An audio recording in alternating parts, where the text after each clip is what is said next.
Alors Rino, qu'est-ce que t'en as pensé de Dragon Ball Super Broly? Mais écoute, je suis vraiment pas déçu du film.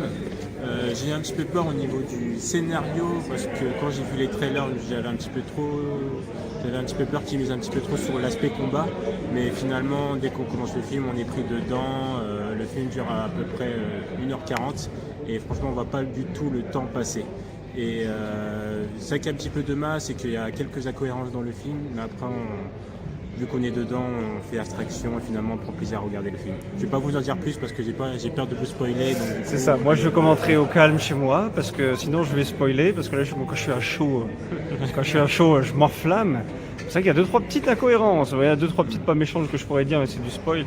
Enfin du mini spoil, mais ouais, deux trois petites incohérences, sinon c'est bien, les effets spéciaux sont dingues. T'as vu comment ça passe on dirait, je sais pas comment on appelle ça, mais c'est une version dessinée à la 3D. oui, voilà, c'est Tu ça. te rends même pas compte, je sais pas comment on appelle ça. Je sais Je pas si tu pense que c'est sais. le Cell Shading, je sais plus exactement. Effectivement, quand ils font des boules de Kamehameha ou des Kiko O, ils passent de la 2D à la 3D, comme on a pu voir dans certains Kikoa. trailers. Kiko, ah voilà, c'est Voilà. ça. Mais sinon, ouais, c'est pas mal, hein, c'est pas mal. Franchement, c'est super bien foutu, les couleurs et tout. Au bout d'un moment, faut pas être épileptique quand même, hein. Parce que au bout d'un C'est pas moment, faux. Mais c'est vraiment génial. Je vous conseille d'aller le voir quand il sortira. Nous, on l'a déjà vu. Ciao. Re les amis, c'est Tonton Lumière, j'espère que vous allez bien. J'ai une super coupe de cheveux, j'ai une super barbichette et j'ai un super éclairage. Mais on s'en fout d'entre nous. Et je suis encore dans le film, les amis. Je viens de me taper 30-40 minutes de métro et de marche à pied pour rentrer. Je suis encore dedans. J'ai encore envie de lancer des Kamehameha. Bon, j'essaie depuis tout à l'heure, mais j'y arrive pas. Mais j'ai encore envie de lancer des Kamehameha. Ce film, franchement, c'est une réaction à chaud quand même, parce que ça fait même pas l'heure que j'ai vu. Mais j'ai surkiffé. Il y a eu des petites incohérences, mais j'ai vraiment surkiffé. Alors, pour pas trop vous spoiler, c'est vraiment pas trop vous spoiler, on voit des Saiyajin dans le film. Et je n'aime pas comment ils ont traité les Saiyajin en fait. Ils les ont rendus vraiment trop gentils par rapport à ce qu'ils étaient à l'initial dans le manga. À la base, c'était un peu des sauvages qui n'avaient pas de sentiments humains, qui étaient là pour conquérir des planètes et les revendre. Que là, ils les ont un peu humanisés, un petit peu trop à mon goût. Voilà, c'est l'évolution du manga qui veut ça, hein. Voilà, ils sont passés de guerriers un peu primaires à limite des gens qui manient la technologie et qui sont très très humanisés. Parce que tous les fans de Dragon Ball Z savent que à la base, c'est les Tsuful qui ont apporté la technologie aux Saiyans. Mais les Saiyans, à la base, ils sont restés un peu primaires quand même. Et là, on voit carrément des scientifiques dans le film. Donc voilà, c'est un petit truc qui m'a fait tiquer. Et aussi, je vais juste vous dire les 10 premières minutes du film.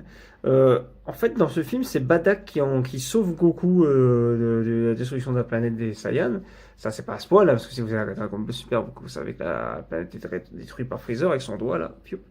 Et là, c'est Badak qui sauve Goku en essayant de l'envoyer. D'accord? Sauf que c'est pas comme ça vraiment que ça se passe à la base.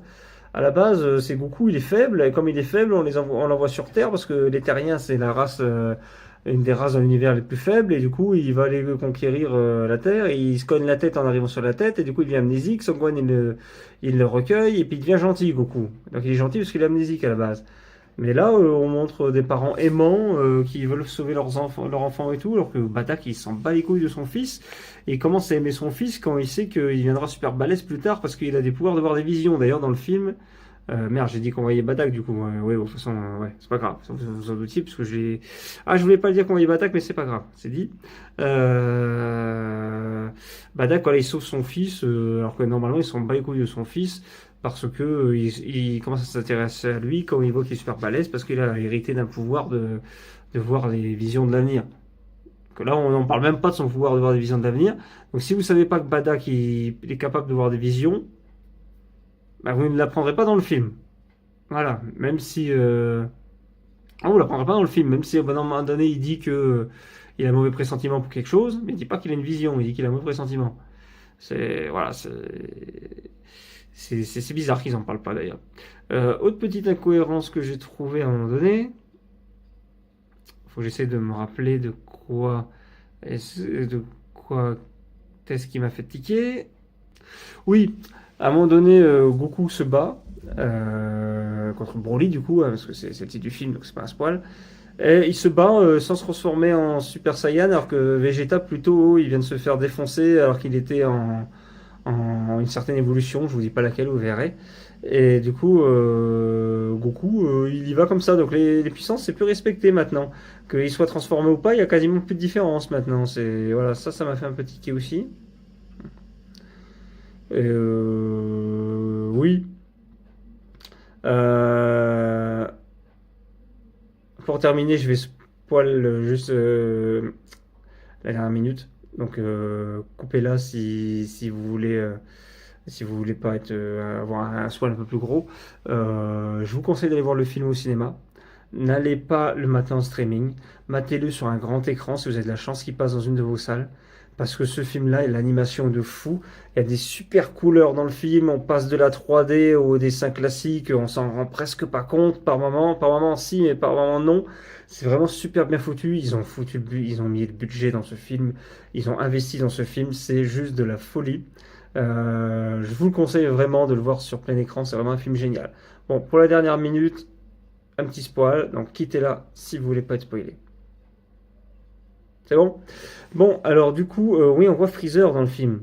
On voit Freezer dans le film et Freezer, c'est un mec qui voulait détruire les Saiyans pour éviter, parce qu'il avait peur du Super Saiyan à la base. Il manque même pas du Saiyan légendaire Broly, hein. Il avait peur du Super Saiyan, donc les cheveux blonds, tu vois. Enfin, à la base, ils amalgamaient un peu les deux d'ailleurs, Saiyan et légendaire. Mais bref. Et du coup, maintenant, il veut se servir de Broly pour défoncer Vegeta et Goku. Le mec, il a détruit tout un peuple parce que il ne voulait pas que le Super Saiyan légendaire naisse et maintenant il veut se servir de lui. Paye ta logique, Freezer. Peut-être parce qu'on peut se dire, ouais, maintenant qu'il est devenu Freezer Gold, il se sent supérieur au Dragon Ball, au Super Saiyan divin. Sauf que le Super Saiyan divin, bon, il lui pète la gueule au bout d'un moment, quoi. Et il se sert de, il tue Paragus, le père de Broly, pour le mettre en colère et le transformer en Super Saiyan divin.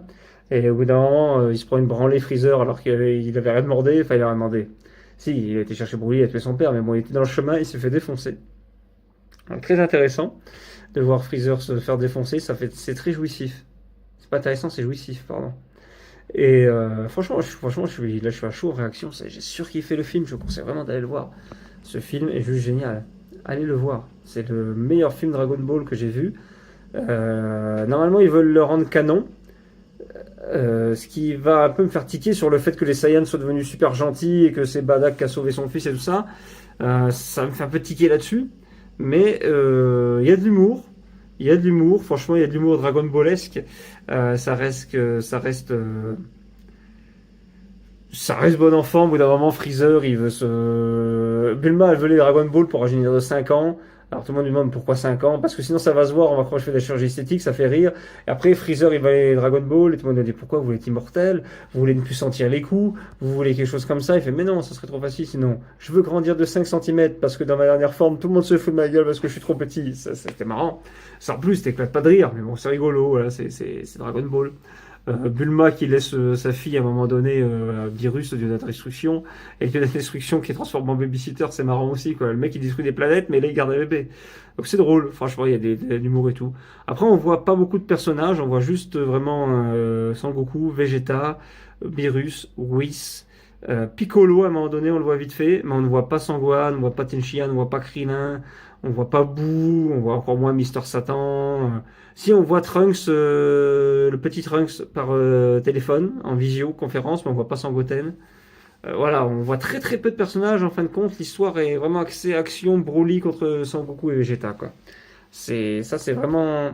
Il y a 1h48 de film, mais tu te fais pas chier quoi. Pendant 1h48 de film, tu t'emmerdes pas du tout.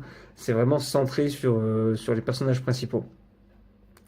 Et voilà, franchement, je vous conseille vraiment d'aller le voir. Après, si vous êtes épileptique, il y a peut-être des moments où ça peut être dangereux pour vous. Parce que quand dans les combats, il y a des changements de lumière, il y a des petites étincelles et tout, ça change dans tout, ça bouge dans tous les sens. C'est peut-être un peu dangereux là. Mais sinon, c'est vraiment sympa. Ils ont beaucoup joué sur les couleurs en fait. Au bout d'un moment, ça change. Je connais plus mes mélanges de couleurs, donc je vais pas m'avancer. Mais voilà, ils prennent telle et telle couleur, et puis après ça se transforme en une autre couleur. Vous voyez, c'est quand on mélange, je peux pas vraiment m'avancer. Quand on mélange, je sais pas, du jaune et du rouge, ça fait du vert, je crois, si je dis pas de conneries. Enfin voilà, c'est voilà, des trucs comme ça, vous voyez, vous avez compris le trip, ils mélangent les couleurs et ça se transforme, ça se suit, c'est vraiment chouette. C'est vraiment bien fait, j'ai kiffé franchement. Il sort dans 2 mois officiellement. Je pense qu'il y aura plus d'avant-première avant, du moins à Paris, enfin je pense pas. Au Grand Rex, c'était complet hier, mercredi, donc 23 janvier. Et aujourd'hui, il y en a eu à Bercy, GC Bercy. Il y en a eu partout, en fait, des avant-premières. Et moi, je les ai pas vues parce que elles étaient déjà toutes complètes. Et j'ai été obligé d'aller à UGC McDonald's, pour ceux qui connaissent, c'est assez loin de chez moi. Mais ça valait le coup. Ça valait sincèrement le coup. Le film était excellent. Je regrette pas de m'être perdu en métro. Et je regrette pas mes 2 fois 45 minutes de métro, quoi. Sincèrement, c'était vraiment kiffant. J'ai kiffé. Allez le voir. Allez le voir. Voilà. Bon, ben, on se quitte là, hein. Je suis pas un pro des analyses de films, hein. Donc il y en a qui feront bien mieux que moi quand ils ont vu le film, hein. Je vous conseille de vous abonner à la chaîne du chef Otaku par exemple, qui quand il aura vu le film, à mon avis, il va nous faire une super vidéo très très bien expliquée. Mais voilà, moi j'ai kiffé et je vous le conseille. Tous les fans de Dragon Ball doivent aller le voir, même si les puristes comme moi qui suivent Dragon Ball Z depuis qu'ils sont enfants, depuis le Club Dorothée et tout ça, ils vont tiquer sur des petits détails. Ils vont tiquer sur des petits détails, mais c'est vraiment des petits détails. Voilà, faut pas s'arrêter à ça. Allez, allez le voir. Ciao.